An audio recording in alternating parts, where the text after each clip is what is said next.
Caracas के बाहरी इलाके में खड़ी वह विशाल कंक्रीट की इमारत दूर से देखने पर एक साधारण सरकारी जेल जैसी प्रतीत होती थी, लेकिन उसके भीतर छिपी दुनिया ऐसी थी जहां इंसानी जिंदगी की कोई कीमत नहीं थी और जहां हर सुबह यह सवाल लेकर जन्म लेती थी कि शाम तक कौन जिंदा रहेगा और कौन किसी अंधे कोने में पड़ी गुमनाम लाश बनकर इतिहास से मिटा दिया जाएगा। यह कोई युद्ध का मैदान नहीं था, न ही कोई आतंकवादियों का ठिकाना, बल्कि एक ऐसी जेल थी जिसे समाज की सुरक्षा और अपराधियों के सुधार के नाम पर बनाया गया था। लेकिन समय, लापरवाही और भ्रष्ट व्यवस्था ने इसे उस जगह में बदल दिया था जहां कानून दीवारों के बाहर ही दम तोड़ चुका था और भीतर केवल डर, हिंसा और ताकत का शासन बचा था। इस जेल का नाम था ला साबरनेटा, वेनेजुएला की वह कुख्यात जेल जिसने पूरी दुनिया को यह दिखा दिया था कि जब व्यवस्था कमज़ोर हो जाती है और प्रशासन आंखें फेर लेता है, तब अपराधी सिर्फ कानून तोड़ते नहीं बल्कि अपना अलग साम्राज्य खड़ा कर लेते हैं। ला साबरनेटा जेल की नींव सीमित संख्या के कैदियों के लिए रखी गई थी,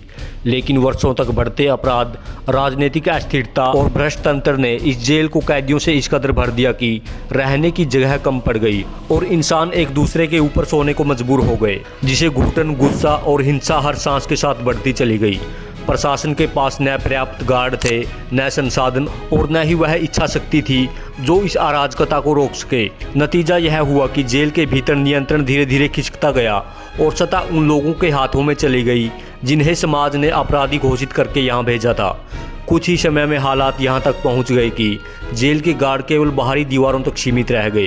क्योंकि भीतर कदम रखना अपनी मौत को न्योता देने जैसा था और अंदर क्या हो रहा है, कौन जिंदा है और कौन मर चुका है, यह सब कैदियों के बनाए नियमों से तय होने लगा। ला साबरनेटा के भीतर कई गिरोह पैदा हो चुके थे। कई गिरोहों ने अपना अलग इलाका तय कर लिया था और उन इलाकों में दूसरे कैदियों का घुसना मौत को दावत देने जैसा माना जाता था, क्योंकि यहाँ ताकत ही न्याय थी और हथियार ही कानून थे। कमज़ोर कैदियों के सामने केवल दो ही रास्ते बचते थे, या तो किसी ताकतवर गिरोह का हिस्सा बनो या उनकी हिंसा में शामिल हो, या फिर हर दिन डर, अपमान और यातना के साथ जीते हुए किसी अनजान दिन मर जाने का इंतजार करो। इस जेल में हथियार की कोई कमी नहीं थी। पिस्तौल, चाकू, राइफल, यहाँ तक कि ऑटोमेटिक गन तक कैदियों के पास मौजूद थी। और यह सवाल आज भी लोगों को परेशान करता है कि इतनी भारी मात्रा में हथियार जेल के भीतर पहुँचे कैसे, जिसका जवाब था भ्रष्टाचार, पैसों की ताकत और प्रशासन की घोर लापरवाही। ड्रग्स ला साबरनेटा की दूसरी पहचान बन चुकी थी। नशे का कारोबार खुलेआम चलता था और जेल के भीतर ही एक पूरी अवैध अर्थव्यवस्था खड़ी हो चुकी थी, जहां ड्रग्स के बदले पैसा और पैसे के बदले ताकत मिलती थी और यही ताकत इंसान की जिंदगी या मौत का फैसला करती थी। ला साबरनेटा जेल की सबसे खौफनाक व्यवस्था थी प्राण सिस्टम, जिसमें प्राण वह व्यक्ति होता था जो जेल का असली शासक माना जाता था। भले ही सरकार ने उसे कभी यह पद न दिया हो, लेकिन डर और हिंसा ने उसे राजा बना दिया था। प्राण के पास अपने सशस्त्र आदमी होते थे, अपनी निजी सुरक्षा होती थी और अपनी अलग अदालत होती थी जहां फैसले मिनटों में सुना दिए जाते थे और सज़ा इतनी बेरहम होती थी कि इंसान की चीखें भी दीवारों के भीतर ही दबकर रह जाती थी। अगर कोई कैदी प्राण के नियमों को चुनौती देता तो उसे बेरहमी से पीटा जाता, महीनों तक भूखा रखा जाता या फिर सबके सामने मार दिया जाता, ताकि बाकी कैदियों के मन में यह डर हमेशा बना रहे कि सत्ता को चुनौती देने का अंजाम क्या होता है। सबसे डरावनी बात यह थी कि कई बार पुलिस और प्रशासन भी प्राण से टकराने से बचते थे, क्योंकि जेल के भीतर घुसना एक युद्ध छेड़ने जैसा था जिसमें अपने ही जवानों की जान जाने का खतरा था। ला साबरनेटा में हिंसा कोई असामान्य घटना नहीं थी, बल्कि रोजमर्रा की जिंदगी का हिस्सा बन चुकी थी, जहां कभी कभी गोली चलती थी, कभी चाकू से हमला होता था और कभी सिर्फ ताकत दिखाने के लिए किसी इंसान को मौत के घाट उतार दिया जाता था। बीमारियां आम थी, इलाज की कोई व्यवस्था नहीं थी और जो कमज़ोर पड़ गया वह धीरे धीरे मर गया। कोई इस जेल में दया और इंसानियत के लिए जगह नहीं थी। फिर आया 1992, वह साल जिसने ला साबरनेटा को हमेशा के लिए इतिहास की सबसे खतरनाक जेलों में दर्ज कर दिया, जब एक मामूली विवाद ने पूरे जेल को आग में झोंक दिया। गिरोह आमने सामने आ गए, हथियार निकल आए और कुछ ही घंटों में जेल एक युद्ध भूमि में बदल गई, जहां हर तरफ गोलियों की आवाज, आग की लपटें और इंसानों की चीखें गूंजने लगी। सरकार को मजबूर होकर सेना बुलानी पड़ी और जब हालात पर काबू पाया गया तब तक बहुत देर हो चुकी थी, क्योंकि आधिकारिक आंकड़ों के अनुसार उस दिन 200 से अधिक कैदियों की मौत हो चुकी थी, जबकि कई रिपोर्ट्स का दावा है कि असली संख्या इससे कहीं ज्यादा थी। जेल का हर कोना खून से सना हुआ था और यह दृश्य किसी युद्ध क्षेत्र से कम नहीं था। जब इसकी तस्वीरें और वीडियो दुनिया के सामने आए तो लोग सन रह गए और वेनेजुएला की जेल व्यवस्था पर गंभीर सवाल उठने लगे। ला साबरनेटा के भीतर रहने वाले बहुत से कैदी ऐसे भी थे जिनका अपराध मामूली था,